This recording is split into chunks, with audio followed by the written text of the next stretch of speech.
docteur, là c'est têtu, ce sont les chiffres dont nous disposons. Mais attendez, qui peut être surpris aujourd'hui de ce qui se passe aujourd'hui? Je vous rappelle une courbe qui avait été faite au mois de février par le CHU qui nous montrait la progression. On découvre rien, c'était prévu. Comme toujours, c'est un peu plus haut. Et moi, j'ai tiré un trait pour voir où on était aujourd'hui. Donc, on va être une progression. Et de toute façon, c'était prévu. Courbe de quoi, ça, docteur? C'est une courbe, en fait, d'augmentation du nombre de personnes qui seront touchées par rapport à la date. Aujourd'hui, on est au 12 mars, donc voilà ce qu'il en est. Donc ça, c'était prévu par tout le monde, d'accord? Donc, personne n'est surpris de ce qui se passe aujourd'hui. Personne n'est surpris de ce qui se passe. D'autant plus, on a une information qui vient d'arriver sur une étude anglaise qui dit non seulement il est plus contagieux, mais il serait plus mortel à hauteur de 60%.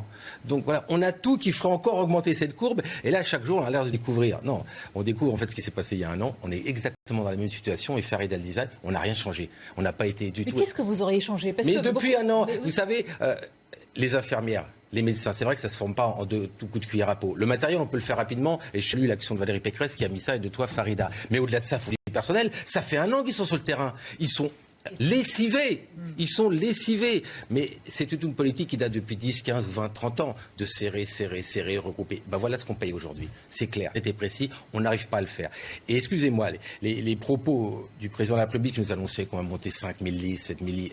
Les lits, on peut les monter, tout ça, mais il faut mettre des gens. Comme je dis à chaque fois, on s'auto-intube pas, on s'auto-ventile pas. D'accord? Est-ce qu'une fois pour toutes, vous pouvez m'expliquer, avant de vous donner la parole, parce qu'il y a deux manières d'appréhender ce débat. Il y en a qui disent, écoutez, ceux qui sont en train de dire, ouvrez les lits, c'est pas possible parce qu'il faut du temps, il faut de la formation, ce n'est pas comme ça. Et il y en a qui disent, et vous allez l'écouter tout de suite, et je vais vous faire réagir, c'est le professeur Perromort, chef du service d'urologie à l'hôpital Cochin à Paris, qui évoque ses capacités hospitalières. Et écoutez bien ce qu'il dit. Les admissions à l'hôpital, dans les services conventionnels, baissent. Simultanément, les admissions en réanimation augmentent. Et donc, il y a une discordance et personne n'est capable de me l'expliquer. Moi, je vois... Ça veut dire quoi, personne n'est capable de vous l'expliquer? Je pose des questions aux réanimateurs. Et qu'est-ce qu'ils vous disent? Eh bien, ils ne me disent rien de particulier. Donc, il y a deux hypothèses, à mon avis, sur la table. Soit le nouveau variant anglais est beaucoup plus agressif. Donc, et il est tout à fait possible que dans certains endroits, dans certains hôpitaux, des mécontents, pour, entre guillemets, montrer leur mécontentement, eh bien, sature à dessein certains services de réanimation. Attendez. Bah oui. Excusez-moi. Là, je suis dépassé. Là, je suis vraiment dépassé. Pourquoi? Je crois que c'est encore une blague, comme moi d'avion. Non, c'est pas possible de dire des choses comme ça. Ça serait accuser le corps médical qui saturerait. Mais sérieusement, excusez-moi, il n'a même pas la parole. Il est professeur peut-être, mais moi j'en ai rien à faire. J'ai totalement confiance dans les gens qui sont dans les hôpitaux. Et comment imaginer d'accuser ses confrères de faire en sorte de refuser quelque part de traiter aux d'autres? Mais, excusez-moi, honte à ses propos. Attendez, entre accuser et se poser des... Vous pensez que là, il a franchi une barrière, qu'on ne peut pas se poser la question de ses capacités? Notre métier de Farida et le mien, c'est sauver des gens, c'est pas faire de la politique. Excusez-moi. On a écouté un extrait d'un long entretien qu'a accordé ce professeur ce matin chez Pascal. C'est toujours compliqué de synthétiser en quelques secondes, mais je vais essayer quand même pour vous, docteur, comme ça je vous soumets l'argumentation. Voici ce qu'il dit, le professeur Perromort. Il dit en fait, c'est un petit peu tabou, le sujet de l'augmentation des lits de réanimation, finalement, alors que c'est ça qui nous conduit, finalement, peut-être à confiner ou pas. C'est le cœur du problème. Il dit pourquoi nous n'avons toujours pas constitué une vaste réserve de personnel formé à l'oxygénothérapie. C'est des questions. Tous les soignants sont formés à l'oxygénothérapie. Arrêtons un peu. Est-ce qu'on en a suffisamment? Non, mais attendez. Vous l'avez sorti des cartons. Excusez-moi, c'est quoi cette histoire? Mais excusez-moi de vous dire ça. Comment dire que les infirmiers et les médecins ne sont pas formés à l'oxygénothérapie? C'est ce qu'il y a de plus simple à faire. Mais plus, docteur. Mais plus de quoi? On n'a déjà pas de soignants. Je vous rappelle qu'on a des certifications médicales, qu'il n'y a pas assez de soignants. Et là, ils accusent le corps soignant.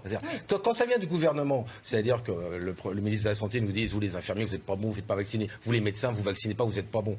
Pour le ministre de la Santé, qui soi-disant est notre chef, écoutez, il n'est plus du tout le chef. Mais ses propos sont intolérables. C'est-à-dire, on croirait qu'il cherche de plus en plus, en rajoutant des trucs discutables et qui feraient le buzz. Excusez-moi, pas formés. Vous croyez dans les hôpitaux, ils n'ont pas été formés, que les infirmiers, les chefs, ils ne se forment pas entre eux? Vous croyez qu'ils n'ont rien fait? Ils ont attendu une directive ministérielle pour faire l'oxygénothérapie? Non, c'est pas vrai. On peut pas. Je voudrais dire deux choses, Sonia Mabrouk. Expliquez-nous, parce que moi, ça, déjà, sur la problématique des soignants. D'abord, à la région Île-de-France, nous sommes autorité capacités compétentes pour former les infirmiers, les aides-soignants, etc. Donc on ne le sait pas assez, donc je voudrais quand même le préciser.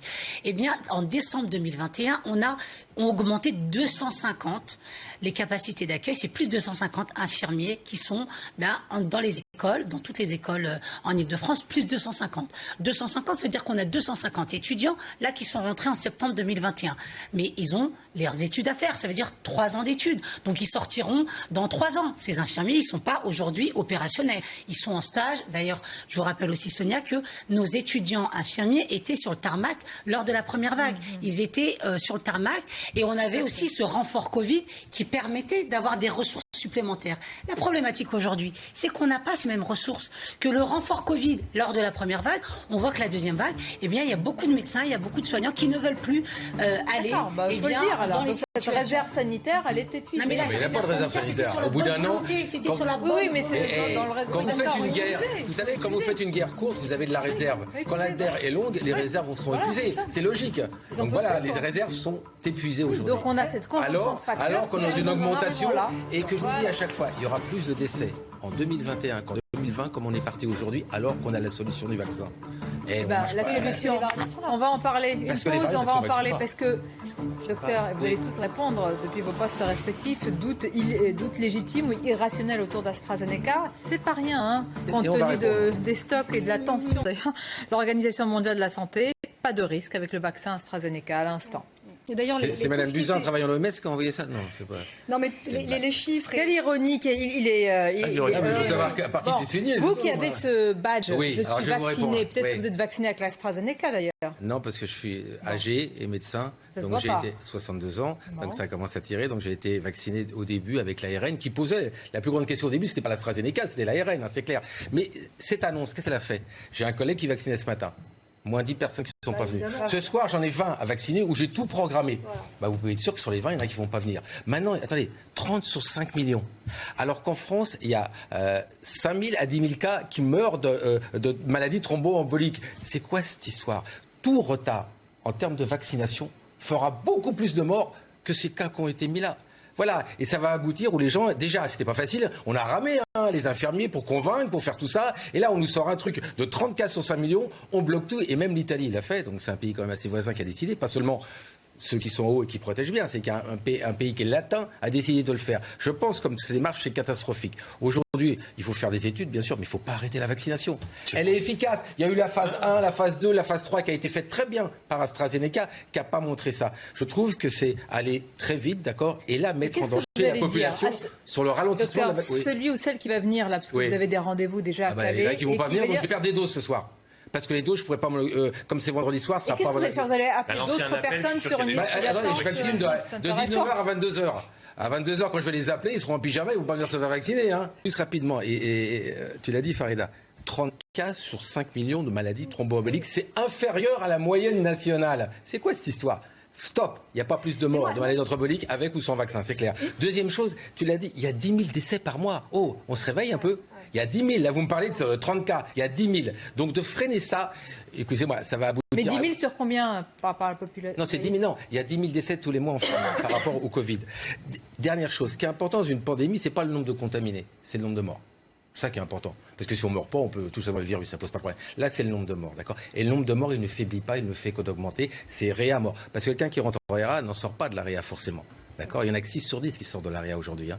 Donc quand vous rentrez en réa, il y a 40% qui décèdent. C'est la mortalité dans les lits de réanimation. Ah oui, mais il faut le rappeler quand même. La réa, c'est pas... Et quand on va transférer, vous aggravez la chose parce que quelqu'un qui est stabilisé dans un lit, évidemment, vous allez transférer. Alors, je vous posais la question tout à l'heure, donc vous êtes contre ces transferts? Mais on ne peut pas faire autrement. C'est-à-dire que la personne qui déjà a seulement 4 chances sur 10, 6 chances sur 10 d'en sortir, on va le transférer. De toute façon, tout malade qu'on transfère, on ne va pas améliorer sa situation. Donc là, on transférera parce qu'il n'y a plus de lit. Mais ce n'est pas une solution comme si on avait un lit de réa in situ. Parce que, pardonnez-moi, on va choisir aussi parmi les patients qu'on transfère.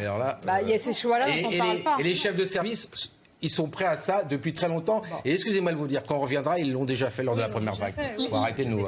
D'ailleurs, je crois même que pendant des épisodes grippaux extrêmement forts, on a déjà aussi fait des transferts de patients. C'est pas quelque chose aussi de... Farida, c'est bien. Et là, on dit qu'on est plein en lit de réa. Covid.